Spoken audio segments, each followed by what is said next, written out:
Hello दोस्तों, मेरा नाम चंद्रशेखर है और आज के वीडियो में हम बात करने वाले हैं यूके के वर्क परमिट या यूके के वर्क वीजा के बारे में। मैं इस वीडियो में आपको बताने वाला हूं कि कैसे आप यूके में जॉब्स के लिए अप्लाई कर सकते हैं। कौन सी ऐसी वेबसाइट्स हैं जिसके थ्रू आप यूके में जॉब्स के लिए अप्लाई कर सकते हैं, एलिजिबिलिटी क्राइटेरिया क्या है, अप्रूव्ड एम्प्लॉयर्स कौन से हैं, आपको अप्रूव्ड एम्प्लॉयर्स को कैसे ढूंढना है, वीजा फीस कितनी है, इंश्योरेंस कितना है और आपको कैसे यूके का पीआर मिल सकता है, कितना टाइम लगेगा। मैं आपसे रिक्वेस्ट करूंगा कि आप इस वीडियो को पूरा देखना, क्योंकि मैं आपको बहुत सारी यूजफुल जानकारी देने वाला हूं। इससे पहले कि हम आगे बढ़ें, मैं आपसे ये भी रिक्वेस्ट करूंगा कि आप हमारे यूट्यूब चैनल को सब्सक्राइब कर लीजिए, क्योंकि ऐसी यूजफुल इंफॉर्मेशन मैं आपके साथ शेयर करता रहता हूं। तो देखिए, आज हम बात कर रहे हैं यूके की। यूके यानी यूनाइटेड किंगडम। तो यूनाइटेड किंगडम जो है वो दुनिया की सबसे बड़ी इकोनॉमीज में से एक है। यूके की जो इकोनॉमी है वो कनाडा से बड़ी है, फ्रांस से बड़ी है, ऑस्ट्रेलिया से बड़ी है। इसका मतलब ये हुआ कि यूके में अपॉर्चुनिटीज हैं। अब देखिए, यूके और इंडिया के बहुत अच्छे रिलेशंस रहे हैं पिछले कुछ सालों में। लाखों हिंदुस्तानी यूके में रह रहे हैं। इनफैक्ट मैं खुद भी सन 2008 में पढ़ने के लिए यूके गया और मेरा एक्सपीरियंस यूके में बड़ा पॉजिटिव रहा। बहुत मल्टीकल्चरल है। फॉर एग्जांपल, अगर आप लंदन में किसी स्ट्रीट पे 50 मीटर भी चलते हैं, आपको दर्जनों भाषाएं सुनने को मिल जाएंगी। और यूके में इंडियंस की संख्या बहुत ज़्यादा है। मैं एक्चुअली डेटा देख रहा था यूके गवर्नमेंट का। सन 2011 में यूके में तकरीबन 14.5 लाख हिंदुस्तानी थे और अब तो ये संख्या और बढ़ गई है, तकरीबन 17.5-18 लाख है। तो यूके में लगातार इंडियंस की संख्या बढ़ती जा रही है, इंडियंस या इंडियन ओरिजिन के लोगों की। अब यूके में जॉब अपॉर्चुनिटीज हैं। इनफैक्ट सन 2016 में ब्रेक्सिट हुआ। यूके सन 2016 तक यूरोपियन यूनियन का हिस्सा रहा। और अब हुआ क्या है कि इस साल के शुरू से यूके ने नई इमिग्रेशन पॉलिसी लागू की है। तो पहले होता क्या था, यूरोपियन यूनियन के अगर आप सिटीजन हैं तो आप बिना वर्क परमिट के यूके में काम कर सकते थे। अब ईयू में 28 कंट्रीज आती हैं, तो 28 कंट्रीज के लोग आके यूके में काम कर सकते थे बिना किसी वीजा के। लेकिन अब नई इमिग्रेशन पॉलिसी जो जनवरी 2021 से लागू हो गई है, उसके बाद क्या हुआ है कि हिंदुस्तानी और ईयू सिटीजन्स बराबर हैं। तो ये एडवांटेज हो सकता है इंडियंस के लिए। इनफैक्ट इस पेंडेमिक के दौरान भी यूके ने इंडियंस को लाखों वीज़ा इशू किए हैं, विजिटर वीज़ा और स्किल्ड वर्कर वीज़ा, यानी काम करने के लिए वीज़ा। मैं इनफैक्ट ये न्यूज़पेपर रिपोर्ट की आपको स्क्रीनशॉट भी दिखा रहा हूँ। तो यूके में अपॉर्चुनिटीज बहुत ज़्यादा है। अब है क्या, यूके में एक पॉइंट बेस्ड सिस्टम है। इसमें क्या है, अगर आपके 70 पॉइंट्स हैं तो आप यूके में स्किल्ड वीज़ा के लिए एलिजिबल हैं। अब ये पॉइंट्स कैसे मिलते हैं ये मैं थोड़ा सा आपको बता देता हूँ। मैंने इस बारे में नोट्स भी बनाए हुए हैं। अब देखिए, आपको 70 पॉइंट कम से कम चाहिए। अब सबसे पहले कि अगर आपको अप्रूव्ड एम्प्लॉयर से जॉब ऑफर मिलता है तो उसके 40 पॉइंट हैं। अगर आपकी इंग्लिश है अच्छी या ठीक है, मतलब जितना वर्किंग नॉलेज चाहिए, तो आपको 10 पॉइंट मिलते हैं। अब इंग्लिश के लिए मैं बता देता हूँ।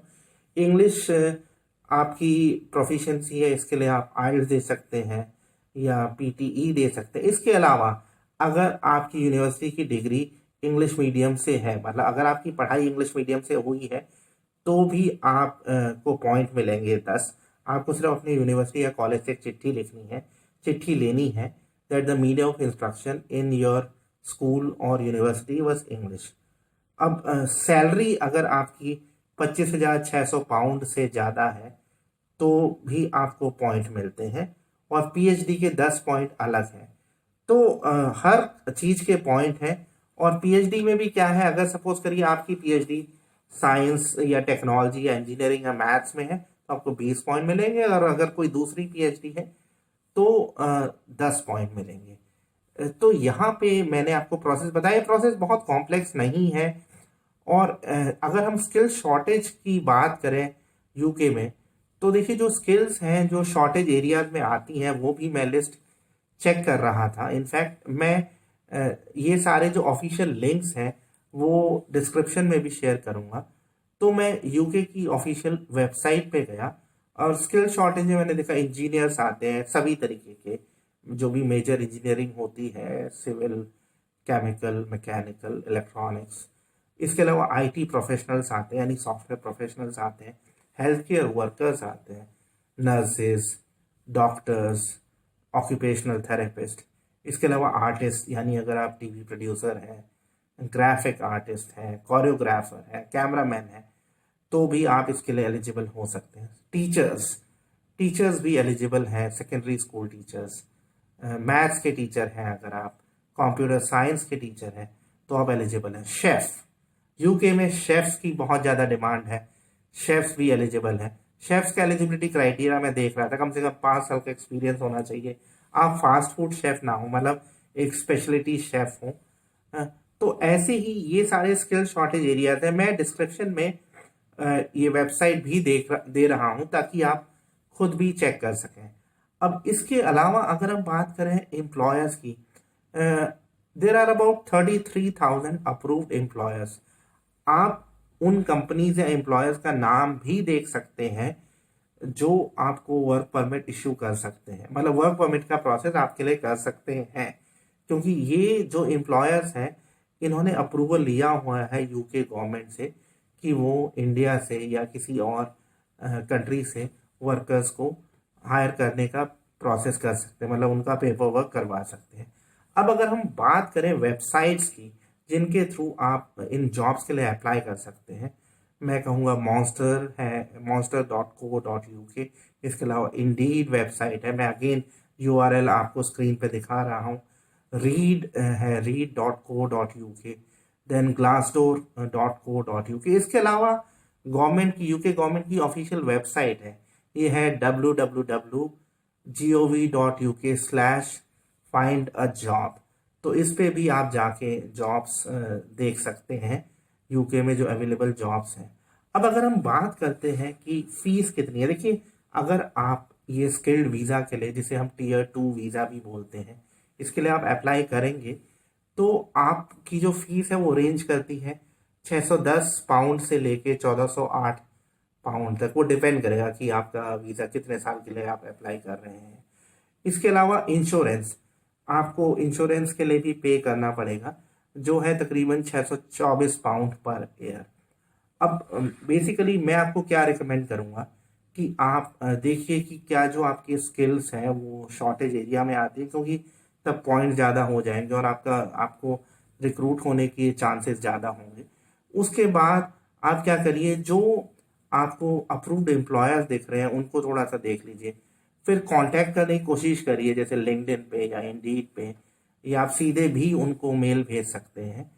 तो अगर आप इन सब स्टेप्स को फॉलो करेंगे तो आपको यूके में जॉब्स मिल सकता है। मैं यहाँ पे फिर दोबारा से बता देता हूँ कि यूके की इकॉनमी कनाडा से भी बड़ी है, ऑस्ट्रेलिया से भी बड़ी है और फ्रांस से भी बड़ी है। मैं हमेशा कहता हूँ कि आप थोड़ी सी रिसर्च कर लें।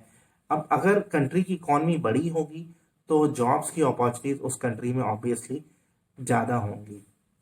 और यूके में देखिए जो पीआर होता है, या जिसे हम बोलते हैं indefinite leave to remain in UK, वो 5 साल के बाद मिलती है।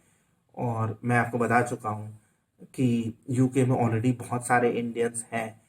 तो अगर आपका प्लान है एक कंट्री में मतलब जॉब करने का, खासकर वेस्ट की एक डेवलप्ड कंट्री में, तो यूके एक बहुत अच्छा ऑप्शन हो सकता है। अगर आपका कनाडा में काम नहीं बन रहा है तो मैं आपको रिकमेंड करूंगा कि आप यूके को कंसीडर करें, क्योंकि इंग्लिश स्पीकिंग कंट्री है, अपॉर्चुनिटीज़ बहुत ज़्यादा है, एजुकेशन फ्री है बच्चों के लिए। तो अगर आपके कोई और सवाल है यूके से जुड़े हुए तो आप मुझसे पूछ सकते हैं। मैं कोशिश करूंगा कि आपके सवालों के मैं आंसर दे सकूं। आप कमेंट में मुझसे पूछ सकते हैं। आप स्क्रॉल पे नंबर भी देख रहे हैं मेरा, you can send me a WhatsApp message also. तो आज के वीडियो में बस इतना ही। मैं आपसे जाते हुए फिर दोबारा से रिक्वेस्ट करूंगा कि आप हमारे यूट्यूब चैनल को सब्सक्राइब कर लीजिए। वीडियो देखने के लिए बहुत बहुत धन्यवाद।